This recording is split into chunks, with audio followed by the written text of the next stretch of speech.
Bonjour à tous. Je voulais, il y avait l'élan en fait qui venait à moi pour parler notamment du métier de thérapeute, de praticien en thérapie holistique, praticien en sophrologie pour ceux qui peuvent regarder depuis la France.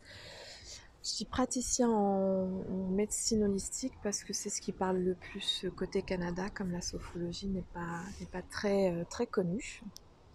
En tout cas, on est vraiment dans le domaine, on va dire, domaine de la médecine douce. Ok.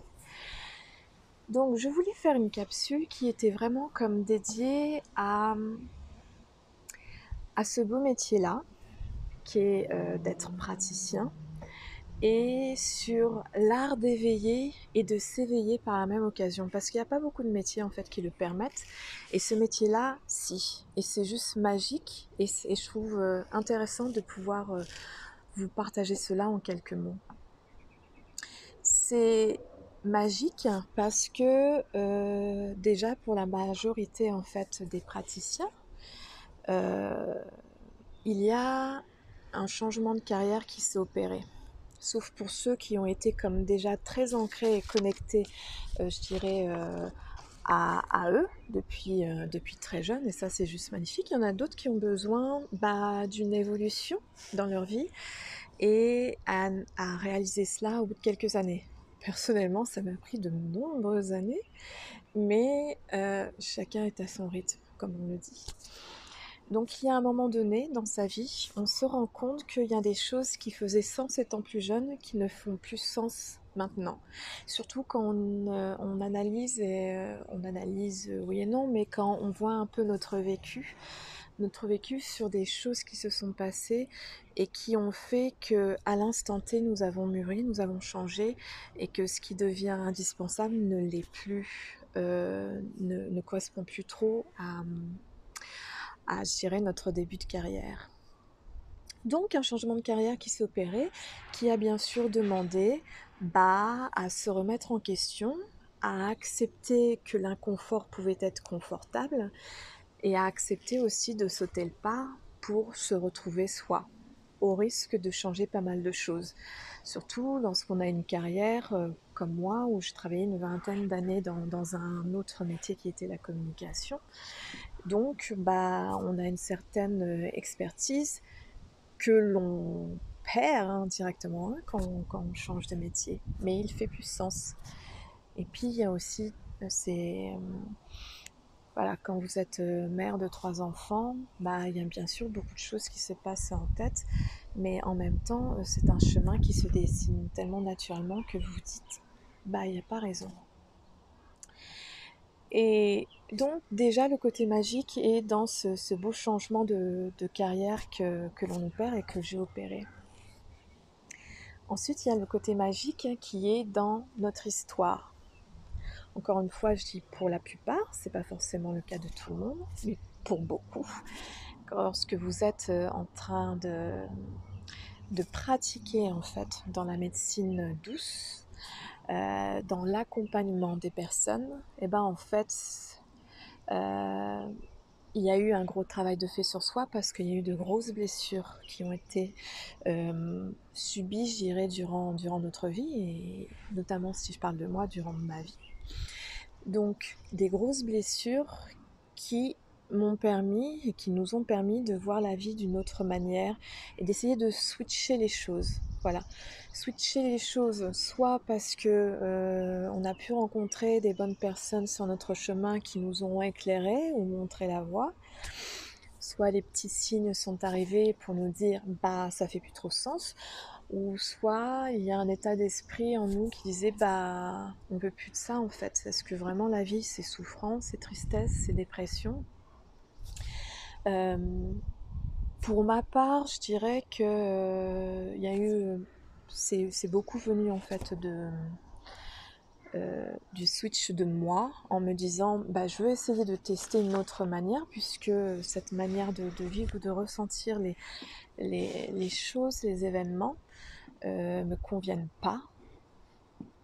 Donc ça a vraiment été comme un désir profond de voir la vie d'une autre manière et de se lancer des défis. Peut-être parfois un peu trop, certes, mais en tout cas, les défis ont beaucoup fait partie, beaucoup de ma vie. Et en fait, lorsque l'on change notre manière de penser ou de voir l'avenir, eh ben, il y a des portes, bien sûr, qui s'ouvrent, des personnes que l'on rencontre, qui sortent un peu du commun, et c'est ce que l'on souhaitait aussi, sortir un peu de ce commun qui fait qu'on se sent parfois emprisonné. Et puis, il y a des opportunités aussi qui s'ouvrent et qu'on le saisit. Pour certaines personnes, on peut parler de chance. Pour ma part, ce n'est pas de la chance. Pour ma part, c'est des, des sautés de pas en fait que l'on se fait petit à petit et qui fait que ça nous ouvre des portes. Que l'on a saisi l'opportunité, même si ce n'était pas sûr de ce qu'on allait avoir, ben, qu'on s'est dit et que je me suis dit, bah pourquoi pas tenter. Donc, ne serait-ce que par l'histoire, il y a un côté très magique dans le métier de praticien. Euh, Encore une fois pour la majorité, ce qui ne concerne pas tout le monde, mais pour la plupart, et pour en connaître pas mal, on se retrouve vraiment dans ce cas de figure. Donc je trouve ça juste beau. Euh, Ensuite, ce qu'il y a de magique, c'est le travail qui est fait avec la clientèle, avec les personnes, les patientes, les clients. Euh, Parce que ce travail-là, en fait, nous rend encore plus forts. Nous rend encore plus forts parce que lorsque l'on accompagne, je parle pour mon cas de figure, lorsque j'accompagne les personnes, je n'accompagne pas en fait une maladie spécifique, hein. J'accompagne vraiment l'être humain. Et dans la médecine holistique, l'être humain, ce n'est pas comme une chevelure, hein, c'est le corps, c'est le mental, c'est les émotions, puis c'est ces énergies qui peuvent être plus ou moins bloquées. Donc, on découvre la personne, on a besoin de la découvrir pour justement savoir de quelle manière on peut pouvoir la soulager, l'accompagner. Je dis là ou le un, mais je dis là pour la personne. Donc de quelle manière on peut venir soulager, parce que chaque personne est différente, chaque histoire est différente, chaque accompagnement sera différent, même si des personnes peuvent venir pour une gestion de stress, cet accompagnement-là sera différent en fonction de la personne. Et ça, c'est un peu le mode opératoire dans la médecine douce alternative. On est vraiment au contact de l'humain. Et donc, à travers cela, il y a un contrat de confiance qui s'installe et qui est juste très important puisque le client, la personne en face de soi, a besoin d'être en confiance et d'être comme guidé. Et nous, moi, en tant que thérapeute, praticienne, c'est important que je puisse avoir le retour de la personne pour savoir comment elle a ressenti ces techniques-là et savoir de quelle manière on peut encore évoluer là-dedans. Puis il y a certaines techniques qui peuvent finalement pas lui correspondre et c'est correct. On va en essayer une autre.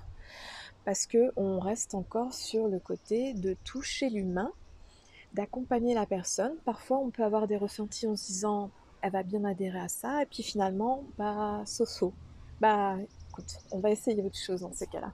Il n'y a pas de problème. Donc, le côté magique est dans cet accompagnement-là qui ne sera comme toujours personnalisé. Et aussi parce que, en fait, nos clients, nos patients que nous recevons, en fait, on apporte autant à eux que eux peuvent apporter à nous. Parce que à travers la découverte de leur histoire, de leur manière d'avoir fonctionné, il y a, pour la majorité des cas, ça fait sens ou ça fait écho par rapport à notre vie. Et ce qui fait que si on ressent plus ou moins comme un petit pincement au cœur, en tant que praticien, c'est qu'on se dit, oh là, il y a juste une petite blessure qui a peut-être besoin aussi de mon côté d'être encore pensée parce que ça a fait un peu trop écho avec moi. Et donc, on apporte autant pour nos clients que eux peuvent nous apporter en nous disant ah bah il y a peut-être encore des blessures parce que un praticien est fait aussi de blessures qu'il a subies, qu'il a travaillé, que j'ai travaillé, mais c'est une constante évolution dans notre vie. Je serais même tentée de dire que Si j'avais en face de moi une personne qui me dirait, moi j'ai juste tout travaillé, je suis au clair, je suis vraiment la plus high level possible, ça m'inspirait pas confiance parce qu'en fait, toute notre vie est évolution. On ne recherche pas la perfection et on ne pourra jamais l'avoir. Et c'est d'autant mieux parce que si on avait cette perfection-là, on ne voudrait pas faire un travail sur soi.